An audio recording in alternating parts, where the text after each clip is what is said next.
Nick Hodges and Jason Murphy. Yes. Let's talk about Rayman. Okay. All right. What's there to talk about that we didn't cover in our playthrough? It's batshit crazy. The end. You know, it's funny. I played through this game, and I kept expecting, you know, it's like, oh, we'll play that game for an hour, whatever. I'm going to play this game. By the time I'm done, it's going to make total sense. No. No. Never really managed to make any sense to me whatsoever. I was quite curious how this review is going to turn out because I have no idea what the hell's going on with it, and I had a buddy over playing it with me, and he was just as baffled as I was. You know what? I suspect that somewhere, and probably specifically in the comments for this review, somebody is going to explain it to us, because I had a friend of mine, I was at the bar the other night, and I was talking about Rayman, and he said, oh, I've got Rayman 2 on my phone. He pulls out his phone with Rayman 2, and he's showing it to me, and, you know, the big fat lumpy guy that we were playing in co-op? Yeah. That guy was totally there in Rayman 2, and I'm like, oh shit, that guy's like from Rayman continuity. So there's obviously some kind of extended storyline going on here that, I don't know, maybe if you've played all of the Rayman games and all of the Rabbids games, and, you know, maybe if you've just completely immersed yourself in the William Burroughs style crazy of Rayman. Yeah, he was a mugwump, Jeff. Yeah, I can really see you trying to make sense of it all at the end of it, and you've got your office decked out like a beautiful mind with ribbons connecting all the different Rayman characters and everything. What does it mean? I got the tattoos from Memento because I keep forgetting due to the insanity of Rayman. Right. The next Rayman will be basically an acid tab, a $60 acid tab, and a bunch of those holographic pictures you used to buy at the mall. And it will scream at you nonstop. Well, Nick, what do you think? Well, I was going to ask you, what is the story about? According to, because I don't fucking know, according to Wikipedia, the plot of the game is, in the glade of dreams, a world created by the mysterious Bubble Dreamer, Rayman, his best friend Glowbox, and some teensy friends are chilling out. However, their snoring disturbs an old granny from the land of the living dead, who retaliates by sending an army of horrendous creatures and the dark tunes across the world, capturing electoons and nymphs that inhabit the world and turning it into chaos. It is up to Rayman and his friends to rescue the electoons, defeat the evil creatures, and set everything right. Of course. Which should have been perfectly obvious. I don't know, I was just not paying attention, apparently. Oh, no, I remember, like, the old lady, like, getting pissed off and hitting the ceiling with her broomstick, but, you know, I was just kind of baffled, like, how, with all the weird animation scenes going on. Like, I was just trying to, you know, organize it all in my head with the images I was seeing and the storyline that you were putting it through, and it still doesn't make any sense. What the fuck's a bubble dreamer? What's an electoon? Why am I rescuing slutty princesses? Why not? That question you shouldn't need to ask. But, you know what? I want to take a moment here. He doesn't have a crotch. He just has like like the upper torso and like hands and legs. He doesn't even have any limbs. Hey, who knows how Raymans pleasure themselves? There's, that's a totally different cartoon biology, man. So you say that when two Raymen love each other very much, when a Rayman and a slutty princess love each other. I just want to come here and I want to blow you guys' minds even further. So, anybody who hasn't played Rayman yet, skip forward about 2 minutes because I'm spoiling. The last boss in Rayman Origins is that guy in the top hat that humps the tube full of glowy things every time you finish a level. And I was just like, I got to the end of the game, and I was just like, this makes even less sense. This game was completely insane before, but now it's just driving me over the edge. Wait, the dude that humps the test tube thing is the bad guy? At the end of the game, you go into his this room, and he's in there, and suddenly you're fighting him and chasing him. Or actually, you go in there, and he throws these big robots at you, and you beat them, and then Rayman comes in to haha, I beat you. And then that guy starts dancing, and him and Rayman have a dance number. and then he runs off, and you've got to chase him down and defeat him. And I don't even know. I couldn't even explain to you what happens at the end. There's an airship. It hits this big orange ball, and the ball cracks, and the world explodes, and then they all fall back down on the tree, and they're asleep again. And I'm just like, what? What does it mean? Tell me, I don't Rayman. understand. Neither do I. I thought he was your buddy or something. I mean, it was kind of odd that it kept cutting to him humping that test tube every single time you finished a level. Yeah, and I halfway through the game, I realized that the Simlish language that the slutty princesses are talking is actually Pig Latin. Like, they're actually just saying their dialogue in Pig Latin. Yeah, I was like, what the heck? What? How do I understand this? Am I going crazy too? Like, just the game is just full of stuff like that where, you know, you turn around from moment to moment, and it's just, I mean, I thought about tweeting one time. I was like, I just punched a giant chili pepper who was taking a bath in a cauldron full of lava/hot sauce in the face. And that was not the weirdest thing that I did in this game. So This guy, I swear to God, this is like an alias for the designer is like Crispin Glover. that would not surprise me in the least if that turned out to be true. Finishing this game is probably like reading all of the Necronomicon. Once you're done, you're never the same again. Your brain is just fried. Well, you know, it was like I had kind of thought a few times while playing through the game, like, hey, you know what? I can go on YouTube and watch the end of this. It'll be all right. But then it's like I finally hit that point in the game where it was like, no, I'm gonna finish this game because I want to know what the hell is going on. And then I finished the game, and it was like, God damn it! Have you ever played a Rayman game before? I played the first one, and I played a little bit of the Rabbids games, but I've never played one all the way to completion. I think this is the first Rayman game that I ever played all the way through. So, man, from what I played of this game, it makes something like Earthworm Jim read like stereo instructions. The thing is, how come Super Mario Brothers makes more sense than this? I know. I mean, Super Mario Brothers is about like a Italian plumber who goes into sewage systems just to save a princess. Yet that makes sense.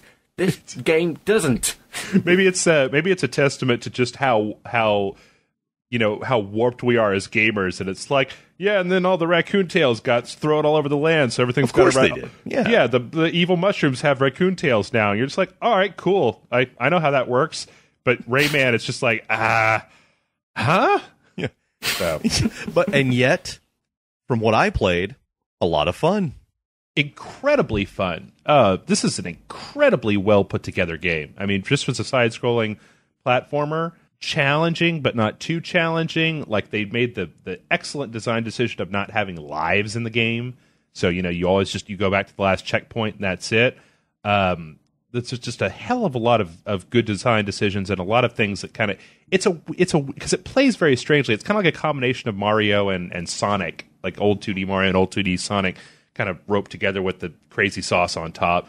But it works. Whatever it's doing, it works. At least it did for me. I don't know, Nick. What do you think? Yeah, I have to agree with you. I mean, like, it's definitely a lot of fun to just pick up and play for a few hours with a mate, and it just. It definitely did remind me of the old Super Mario Brothers and Sonic games in that sense. So I think it felt nostalgic, but was also quite felt new at the same time with how beautiful the level design was. And as much as those creatures look really fucked up, it was great artwork, I thought. So yeah, I mean, eventually, kind of settled down into the like I know.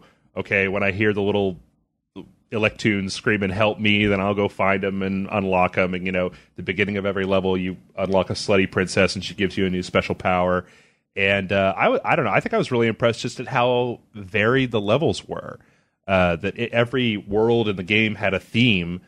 They were incredibly insane themes, but they were still themes. There was the ice food level, and there was the underwater pirate level, and there was the desert music levels, but you kind of go all around the world, and then you kind of do the whole thing over again. As once you get halfway through the game, they start to unlock kind of even more difficult versions of the same levels that you've been through.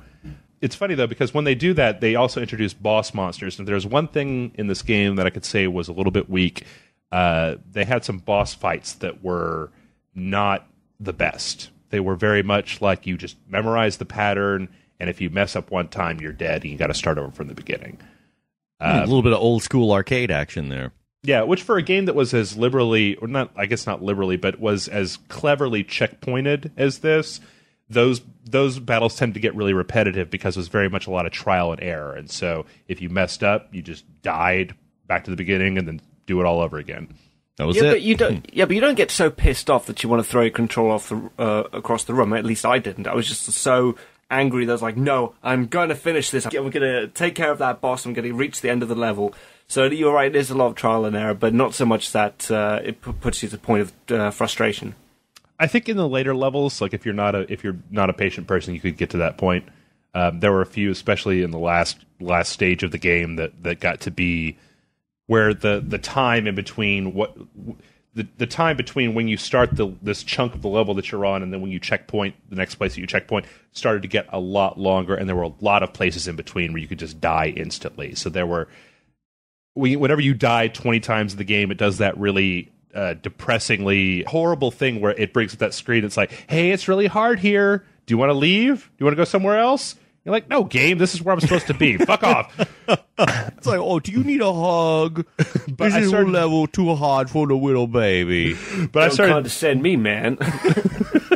I started seeing that screen come up more and more often later on in the game because I would plow through 20 lives like it was nobody's business, just trying to get, through a level or to the next point. The very end part of the game, I must have stayed on the same 60-second sequence for maybe like an hour or two, just trying to get through this one part. But then when I did, I almost, spiked my control on the ground and screamed, "Fuck you, Rayman!" at the TV. The mosquito bits were quite fun. There are certain points of the game where you can jump on a giant mosquito and just fly around and recreate the scene from Star Wars where you're in the Death Star and stuff like that. I thought that was quite a lot of fun. Death Star? The first film where you're in the X-Wing fighters and stuff. Oh, you did not go on the giant mosquitoes once? No, we got that. I just didn't see any Star Wars connections, at all. Ever. Okay, fine. All right. You're going to poke fun in my... I'm not poking fun. I'm giving you a shot. Explain yourself, Nick, please, for the love of God. Okay. Oh, God. Okay, it reminded me of Maybe we all see different things on this game, much like an acid trip. Okay, sure. Like we're all on peyote. What does it remind you of when you're on the giant mosquito and you're flying around shooting things? Gradius, yeah. What? I don't even know what Gradius is. Oh, yeah, because you're like 12 or something. Okay, anyway. 24, but okay. Yeah. And a half. And a half. I'm this many. This big. All right. Well, Nick, you had mentioned that you'd played some of this co-op. Did you play a lot of the game with somebody else, or did you play it mostly by yourself? I played it all with someone else. Oh, really? I invited someone over. Well, truth be told, I just said to him, dude, I got this game, Rayman, and I don't want to play it by myself. Could you, come on over? It's like, sure. So we got a bunch of beers. At the game store? Could you spot me? No, my mate at school, he's like, oh, do you want to go out clubbing? I was like, no, I can't. I got to play this stupid Rayman game.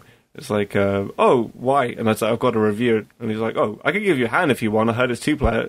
Yes, please, come on over. Just help it make it bearable for me. That was really weird first date, Nick. So you're just jealous you weren't invited, Jason? I'm very, very jealous. This is something that I've been interested in. It seems like, at least when I was playing the game, even 2 or 3 levels in, it started to get hairy kind of to the point where I couldn't really see playing that game with another person, as it seemed like it would get to a point where it would actually be more I don't know that many people who could keep up with the pace that some of the later levels in that game demand. So I guess my question is, did you find that, were you dying a lot? Was the other person dying a lot? Did it seem like it was like you were kind of carrying them through the level, or did it just kind of go, was it regular and easy, normal? To be honest, I can't imagine playing this game by myself, because when you die, your character turns into a giant bubble and you fly around, and your other teammate has to punch the bubble, and then you could start running again. So if you die, you would have to start the level all over again, but if you've got a buddy helping you out, then that makes things a little bit easier. Yeah, but a lot of times it's your buddy's fault that you died to begin with. Jeff, I'm looking at you. I'm not going to dispute that. That's why I was saying it seems like it would be harder to play with somebody else, because the main attack in this game is the slap, and if the other person happens to be near you, you slap them. And the first time you slap them, you learn that that's really all I want to do from now on. Exactly. I love how Jeff was implying that no one can keep up with me, and then Jason just put him down. I was like, you were the one who was fucking dying all the time, mate. Well, yeah, I don't know. I mean, the one thing I will say for this game is that it does have really fast reload times. So even when you do manage to both die. For those of you that really suck, it's okay. It reloads really quickly. I guess the thing is that I'm seeing that I'm thinking about the later levels of the game get to a point where you have to do so much kind of like pinpoint jumping, and you're doing this pinpoint jumping at high speeds, like you get thrown down a ramp and you've got to jump, that I think it would be really difficult, especially with the collision of the different characters, to do that with more than, with two people. I mean, the beginning of the game, fine, easy, whatever, but later on I could see where it might become a little bit of a pain in the ass. Let's see. I don't know. Nick, do you have any problems with the game? Anything bad you'd like to bring up? Well, to be honest, this game's not really for me. I mean, I would only buy it just because we're doing a review for it. But I think it's great for kids, though. I cannot, piece together like a coherent paragraph or an essay of what this game means to me or anything like that, because it's just so bloody insane. But ratings-wise, I'd say rental if you're just want to pick up and play. But full price if you got a kid or something like that, or a nephew or a little cousin you want to buy something for Christmas. So yeah, fair enough. I think that the game has a lot of value, just because there's a lot of incentive to go back and replay levels that you haven't finished or you haven't gotten a perfect score on.